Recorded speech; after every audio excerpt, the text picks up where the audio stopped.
cash prize sa mahuhuli na maswerteng best na nakatutok sa 11.1. Yes, the best. Kaya naman, kamustahin natin si Biboy Bibo. Nasaan ka ba ngayon, Biboy Bibo? Maria Morena! Hello! Mga bes! Andito ako ngayon sa Pasay City, sa Cartimar Stall nila Ate Rachel. At kanina nga, habang naglalakad-lakad ako dito, namimili ako ng mga sapatos. Ang dami-daming mga sapatos dito. Parang pag-uwi ko, parang galing na ako sa ibang bansa. Sa dami ng mga mauuwi kong sapatos.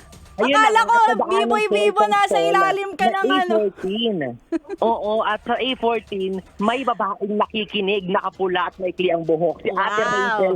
Kaya naman kausapin natin si Ate Rachel. Ate Rachel! Oh.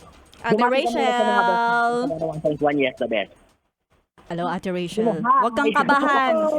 Akala mo si Catherine Ayun, Bernardo ito to, si Ate Rachel hindi. kasama natin ngayon sa mga nakakita sa video. Ayan, si Ate Rachel ay balingkinita ng katawan, nakapula.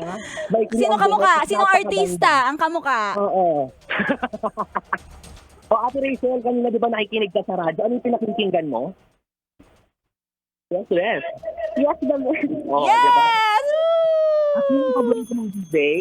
Maria Morena. Oh, sabi niya paborito niya daw yung DJ Haligwing sa tanghali. Talaga?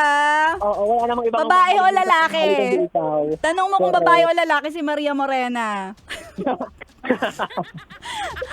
Ay, magkano bang pa-premyo ni Ate Rachel na nahuli mo na nakatutok sa 11.1?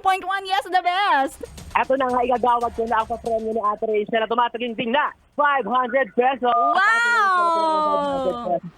At siyempre, meron ka rin apron mula sa 101.1 Yes. Basta akalain mo yun, nakinig ka lang, tumutok ka lang, meron ka ng 500 pesos. Kanina pa cellphone lang si ate, pero ngayon, meron na siyang pangkape. Wow! Hindi lang kape yan, overpriced coffee pwede pa. Maraming salamat po. Ayan, nahihiya si Ate Rachel, pero mamaya bibili ako ng sapatos mga 10 pares, sabi isa, puro kanan. Ako rin B-boy, sama mo ko, size 5. Sige, wala ditong walang pambata, Maria Morena.